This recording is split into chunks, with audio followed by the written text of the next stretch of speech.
নমস্কাৰ এই মুহূৰ্তত দিবলৈ লৈছো আজিৰ সন্ধিয়াৰ বহুকেইটা গুৰুত্বপূৰ্ণ খবৰ। আজি হৈছে 23 জুলাই। অসমৰ লগতে ভাৰতৰ বিভিন্ন প্ৰান্তৰ পৰা বহুকেইটা গুৰুত্বপূৰ্ণ খবৰ যুগুত কৰা হৈছে আৰু এই ধৰণৰ খবৰসমূহ নিতৌ চাবৰ বাবে এই চেনেলটো সাবস্ক্ৰাইব কৰি ভিডিঅ'টোত এটাকৈ লাইক কৰি দিব। তেন্তে আহক দৰ্শকসকল আজিৰ সন্ধিয়াৰ খবৰকেইটা আৰম্ভ কৰোঁ। আজিৰ সন্ধিয়াৰ প্ৰথমটো খবৰ হৈছে এটা ডাঙৰ খবৰ। ৰাজ্যত ভয়ংকৰ পথ দুৰ্ঘটনা, তিতাতে নিহত হৈছে 5জনকৈ লোক। হুণ্ডাই ভেনু অটো ৰিক্সাৰ মুখামুখি সংঘৰ্ষ, গুৰুত্বৰ বাবে আহত হৈছে 2জনকৈ আৰু হাস্পাতালত ভৰ্তি কৰোৱা হৈছে লগে লগে। এই ঘটনা স্থান হৈছে কৰিমগঞ্জৰ বেৰাজালত। আমি পুনৰবাৰ জনাই আছো কৰিমগঞ্জৰ বেৰাজালত সংঘটিত হৈছে শোকাবহ দুৰ্ঘটনা। অসম ত্ৰিপুৰা ৰাষ্ট্ৰীয় ঘাইপথতেই ভয়ংকৰ দুৰ্ঘটনা। দুৰ্ঘটনাৰ পিছতে বেৰাজালত উত্তেজনাময় পৰিস্থিতিৰ সৃষ্টি হয়।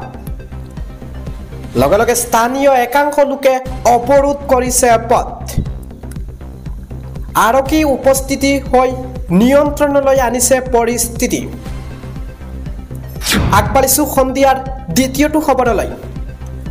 অসমৰ বানপানীক লৈ বাজেটত ডাঙৰ ঘোষণা। অসমৰ বান পৰিস্থিতি নিয়ন্ত্ৰণৰ বাবে সকলো সহায়ৰ আশ্বাস। কেন্দ্ৰীয় চৰকাৰে আগবঢ়াইছে আৰ্থিক সহযোগিতা। অসমৰ বান নিয়ন্ত্ৰণৰ বাবে বিশেষ পেকেজ ঘোষণা।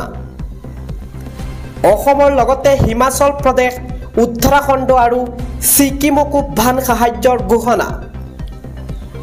দেশৰ বান পৰিস্থিতিৰ মোকাবিলা কৰিবলৈ 11,500 কোটি টকা ধাৰ্য কৰা হৈছে আৰু অসমৰ বানপানীক লৈ বাজেটত ডাঙৰ ঘোষণা কৰা হৈছে, কিয়নো অসমৰ বান পৰিস্থিতি নিয়ন্ত্ৰণৰ বাবে সকলো সহায়ৰ আশ্বাস দিছে।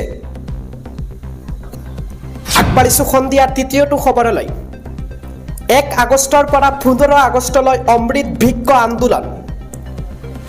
সমগ্ৰ অসমত বিতৰণ কৰা হ'ব 4 কোটি গছ পুলি। কামৰূপ মহানগৰ জিলাৰ অধীনত বিতৰণ হ'ব গছ পুলি। বন বিভাগৰ নাৰ্চাৰীৰ পৰা গছ পুলি আনি জমা কৰিব 5টা স্থানত। বশিষ্ঠ, সোণাপুৰ, চন্দ্ৰপুৰ, ফৰেষ্ট স্কুল, গুৱাহাটীত জালুকবাৰীত জমা হ'ব এই গছ পুলি।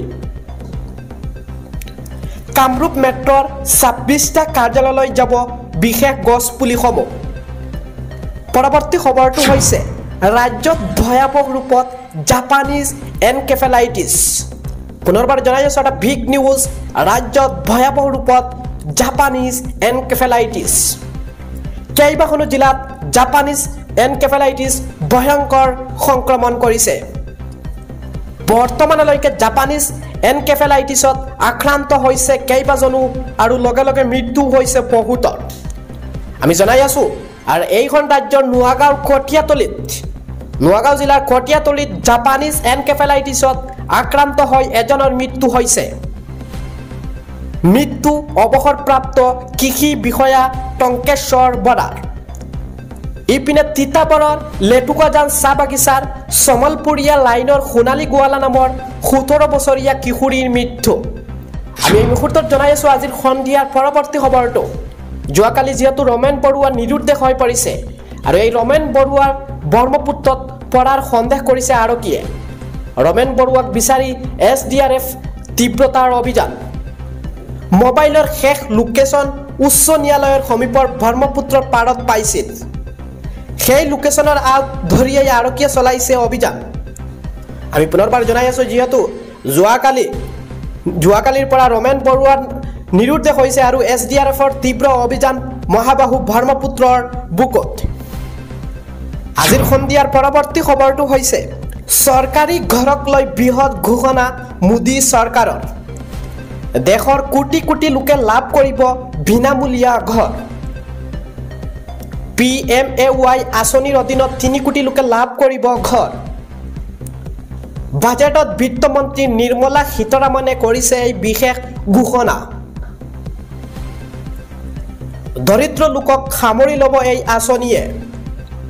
চৰকাৰী ঘৰক লৈ বৃহৎ ঘোষণা মোদী চৰকাৰৰ 3 লাখ টকা পৰ্যন্ত উপাৰ্জন কৰা সকলে দিব নালাগে কৰ আগবাঢ়িছো পৰৱৰ্তী খবৰটো লৈ 3 লাখ টকা পৰ্যন্ত উপাৰ্জন কৰা সকলে দিব নালাগে এতিয়াৰ পৰা কোনো ধৰণৰ কৰ 3 পৰা 7 লাখ লৈ আয়কৰ পৰা 5% হ'ব আৰু 7 পৰা 10 লাখলৈ লোকক 10% আয়কৰ হ'ব 10 পৰা 12 লাখলৈ 15% আয়কৰ হ'ব আৰু যিসকল 12 লাখৰ পৰা 15 লাখলৈ সেইসকলক 20% আয়কৰ হ'ব 15 লাখৰ ঊৰ্ধ্বৰ বাবে 30% আয়কৰ নিৰ্ধাৰণ কৰা হৈছে বেতনভোগী কৰ্মচাৰীৰ কৰৰ ষ্টাৰ্টাৰ ডিডাকশ্যন 50-70% বৃদ্ধি কৰা হ'ব বিজেপিৰ নেতাই গ্ৰহণ কৰিব ইছলাম ধৰ্ম পৰৱৰ্তী খবৰটো হৈছে বিজেপিৰ নেতাই গ্ৰহণ কৰিব ইছলাম ধৰ্ম মন্ত্ৰী বিধায়কৰ পৰা সহায় নাপায়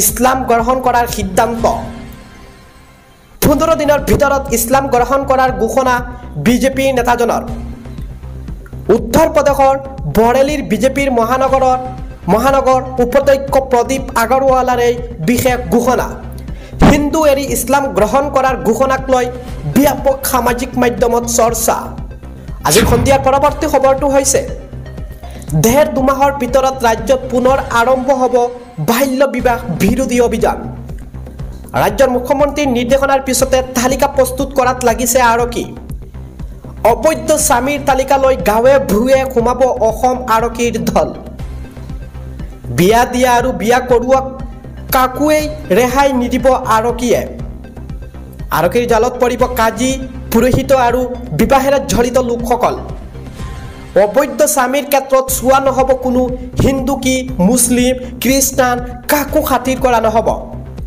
বাল্য বিবাহ শূন্য কৰাৰ লক্ষ্য হিমন্ত বিশ্ব শৰ্মা চৰকাৰৰ আমি পুনৰবাৰ জনাই আছো দেৰ দুমাহৰ ভিতৰত ৰাজ্যত পুনৰ আৰম্ভ কৰা হ'ব বাল্য বিবাহ বিৰোধী এই বিশেষ অভিযান ইতিমধ্যে মুখ্যমন্ত্ৰীৰ নিৰ্দেশনাৰ পিছতে তালিকা প্ৰস্তুত কৰাত হাতে কামে লাগিছে অসম আৰক্ষীৰ দল